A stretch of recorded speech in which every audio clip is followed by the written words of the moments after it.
Alright, what is going on, ladies and gentlemen? How is it going? I am Is There No One Else. In the video I'm bringing you today, we're going to discuss class burst in PvP. Now, this is going to be a little bit longer of an introduction because I wanted to really hammer home what I'm talking about. We have had a new combat team as of 2019. They have gone through and they have essentially come out and said every class will fulfill every role. So, Nightplates can be tanks, healers, DPS. DKs can be tanks, healer, DPS. Everybody has the potential to tank, heal, or DPS now in the game, which is kind of cool. Like if you want to play your class a certain way, you now have the potential to play your class a certain way and competitively. However, as it pertains to PvP, guys, there have been some old school thoughts. Like the old school thought was like, you wouldn't give mag DKs a ton of burst because they were the dot you down, beat you up class. They'd wear you out, and you knew you were dead from a mag DK like a minute before you died. You were out of resources, and they were just wearing on you. So you had that, and they were the tanky brawler dot class. And then you had burst classes like Nightplates, and then Sorcs were the speed burst class, and then Magplars were somewhere in between where they had some dot damage, a little bit of burst, a lot of survivability and tankiness. And so they've slowly over time provided more burst for like the previous dot-based classes, and they have taken away burst from, the bursty classes. And so I think, I'm probably one of the few people that still is okay with, I've talked about it quite a few times, but having the cast time on ultimates makes sense. You want a little bit of counterplay. You want to be able to block. Like you have to CC somebody and sort of land your ultimate. I have no problem like landing my ultimate in with the way it currently is. However, there are some classes that just are able to line up burst. You cast a skill and after 3 seconds or 6 seconds or whatever, it blows up and you can hit another skill when that one lands and you can have burst. Now, it's more reactive-based burst, so if a Sorc hits Curse and Mage's Wrath on you and they drop a Meteor, you can potentially block all that burst. They're not going to animation cancel a Meteor in front of your face and like snap off a Curse and like you just drop over dead. You can respond to it. If a Magplar hits you with Purifying Light and they drop a Crescent on you, you can potentially block it and block a lot of the incoming damage. And so those classes do have burst. And so I wanted to just basically post a video, and I wanted to go through different burst combinations for all of the classes and just kind of talk about them in general, like what they have, what they provide, because I think it was kind of interesting when I started thinking about it, and I just kind of wanted to share it with everybody. And so, in my opinion, if you're going to homogenize dots, provide structured entropy for all magic classes as a viable dot, if you're going to provide Soul Trap as a viable dot for everybody, as well as class dots and weapon skill line dots and all these other things, it only makes sense to homogenize different burst combinations. So some sort of cast time skill that blows up after a certain amount of time combined with either a spammable or an ultimate to where it can explode and you can, although the other person can counteract it or like block or avoid it, you still have burst. And so we're going to dive into the classes. The first one is going to be Nightplates. Nightplates have always been the burst class because of animation cancel. You could line up an in-cap dodge roll, execute, and basically you could snap somebody off really quickly. And that's not the case anymore. You can't really line up Spectral Bow plus in-cap anymore due to the cast time. Even if you did like the range bow, weapon swap, ambush, and fear, you won't land it at the same time like you can other class abilities. And so when you watch this combination, I'm doing in-cap Spectral Bow. Now, the video, I'm only doing stamina-based. I'm only doing stamina because magic is the exact same way. You use Soul Harvest in your Spectral. And so instead of seeing the exact same thing for Magicka, I'm just going to post a few from Stam Nightblade, and so you guys can kind of get the idea. Now, this burst used to be very effective. It used to melt people's health bars. Now it's kind of lackluster because if you fear an in-cap, they can typically CC break, and because Spectral Bow lands kind of slow, it's slow to land, people are typically dodge rolling after they get in-capped. And so I've had to adjust how I play on my Stam Nightblade to where I will hit you with in-cap, and then when you CC break and dodge roll, I will wait and hold it until after you dodge roll, and then I will hit you with the Spectral Bow. And so the chance to really like two-piece a lot of people doesn't exist anymore because like if you fought Nightblades before, you know kind of how to counteract it, and you have a lot of time to deal with it.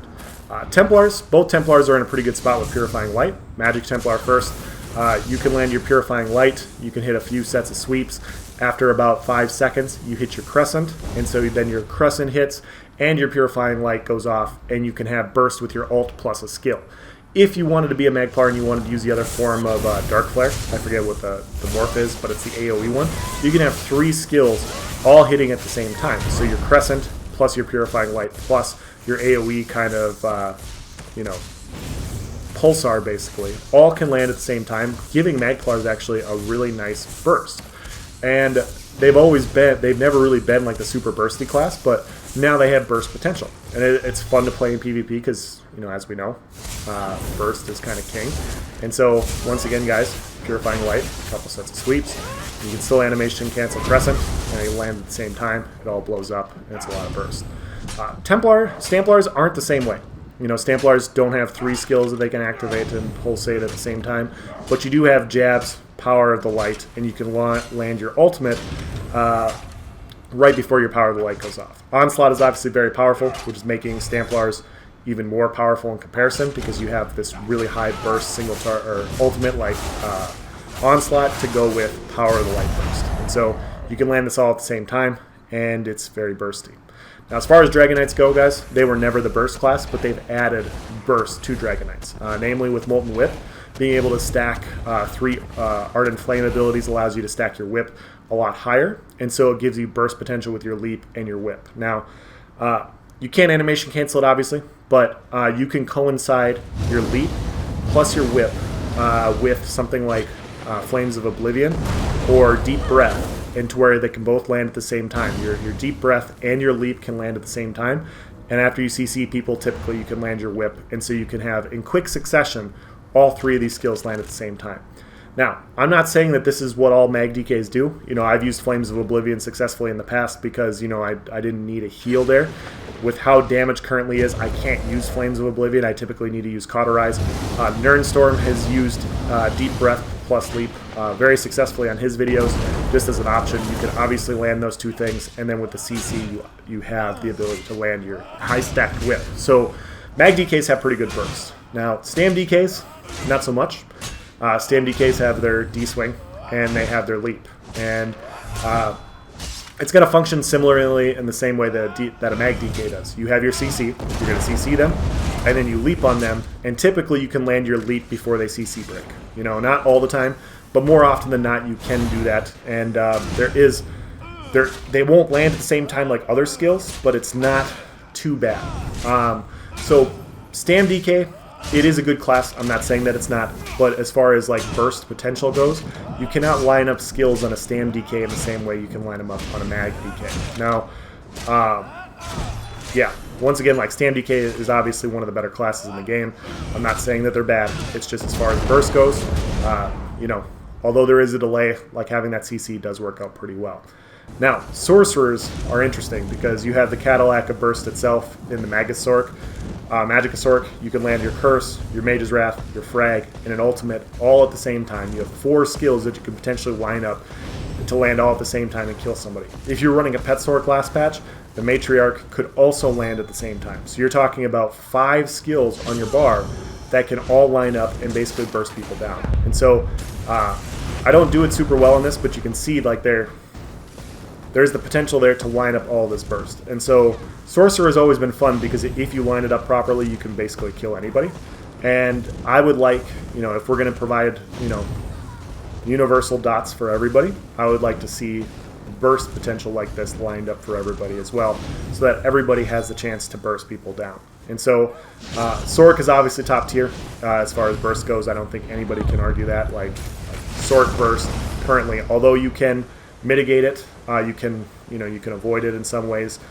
If somebody lines it up with a streak, you know, you're just eating all of it. And so Sork is in a great spot. And then you have Stam Sork, which Stam Sork literally doesn't have burst, guys. So I'm gonna show it. I'm gonna show you the quote unquote burst now. It's D-Swing plus Ultimate. So weapon ability. They've already talked about how they're going to provide more identity for a Sork. That's the burst. You D-Swing, you Onslaught, you D-Swing, you Dawn Break. That is the burst for Stam Sword. And so if they all of a sudden went down the road and they provided like a stamina curse, you know, where curse blows up after like 6 seconds, you could then potentially line up a D-swing with your curse, or you could land an onslaught plus a curse, and it would give you the same potential of some of these other classes. And so I'm excited to see what they do with Stam Sorc. I'm not saying that they're going to do Stam Curse. I'm just providing that as a very simple example of how quickly they could make Stam Sorc go from very meh to pretty damn good. Warden has always had burst, guys. Warden has always been one of the burstingest classes. Warden is honestly one of the most fun things that I like to watch other people play in PvP, because D-Swing plus Subterranean or Beetles and Ultimate can just wreck. And so obviously they added a cast time to the Ultimate, but due to the 3-second delay on Subterranean Assault, you can land either sub with a D-Swing, or you can land sub with a Dawnbreaker or an Onslaught. And so you still have 2 abilities landing at the same time on a Warden. Now, if you went back and watched old Cody videos, he used to do the Bird, Light Attack, Heroic / Bash, and then Dawnbreaker. And so the Bird, Heroic / and Dawnbreaker would all kind of land around the same time to provide a bunch of burst with the Subterranean Assault, and it's obviously very effective. Magical Warden, once again, they have it in their spec, guys, for burst. I'm not saying Magical Warden's in a good spot, you know, because they're not. A lot of classes are eating dots and they're having a hard time. Magical Warden's no exception. Them nerfing Flame Reach and Clench has made Wardens a lot tougher to play in open world PvP, and they're tough to deal with, and I know a lot of people are struggling with it. So I totally get that. However, the burst potential is there. You can drop a Meteor to line up with the Beetles, and then hit with a Flame Clench or a Force Pulse or your Birds or whatever, and you can have 2 to 3 skills line up at the same time. Now, does that mean it's good? No. It just means that, you know, they have a framework that they can work on to upgrade these abilities and make them better. And so they don't have to add a whole nother skill to a Magical Warden in the same way that, you know, they would have to change something on a Stam Nightplate or a Stam DK or a Stam Sorc, you know, like Stam Curse, essentially. Like, they don't have to add a skill, they need to upgrade current skills, in my opinion. So, and then finally, guys, we have Necromancers. Now, I don't have a Magic Necromancer, I'm just going to talk about it, but as far as Stam Necromancer goes, the burst potential is there. I'm not saying it's good, we all know it's good, we all know it fails. Blast Bones doesn't go off, you're even going to see it in this video, where Blast Bones doesn't go off. But when Blast Bones does land, Blast Bones plus D-Swing or Blast Bones plus Ultimate has amazing burst potential. And so, once again, guys, the framework for Necromancer to have burst, Stamina Necromancer, is there. Blast Bones plus D-Swing, you know, you can have 30k overall, like, flat tooltip damage between the 2 of those things landing at the same time. If you land it with Onslaught, you know, Onslaught plus Blast Bones, it's 30k plus. It's a lot of burst. And people can obviously dodge, roll it, block it, whatever, avoid your D-Swing, but the burst potential is there. As far as Mag Necros go, guys, Mag Necros have burst. Anybody that plays Mag Necromancer knows that you could potentially just melt somebody's entire health bar with Boneyard plus Blast Bones plus an Ultimate, you know, plus your major vulnerability ult. You have the potential there to just 3-piece somebody, and it's hilarious when it happens. I don't have one on Xbox. I've played it on PTS. However, once again, guys, Magcro struggles because that burst is so hard to line up. You know, you can see the Boneyard. Anybody that's smart isn't going to just run into your Boneyard. You know, they're not going to run into your Boneyard. Blast Bones doesn't always land when you activate your synergy. You know, it's tough to land all of those things. And so, once again, guys, for Mag Necromancers, the potential for burst is there. They need to work on how those things tick and how those things operate. You know, once again, if Blast Bones operated more consistently, you could synergize the Blast Bones plus your Boneyard a lot better. But because that doesn't currently happen very well, obviously Mag Necromancer is left behind, but the potential for burst is there. And so, like I said, guys, from the intro of the video, that's the end of this video. If they're going to keep dots like Structured Entropy and Soul Trap and stuff like that, and basically give every single class the potential to be a dot-based build, in my opinion, every class should have the potential to have burst. And so obviously they don't want it to go with animation canceling. They don't want to provide the quick burst damage that you can't react to. But I don't think anybody's, like, although Wardens are very bursty, there's counter moves to it. You know, you can walk into their D-swing, you can walk into their body, you can dodge roll through them to avoid their subterranean assault. You can do all these sorts of things. You can block.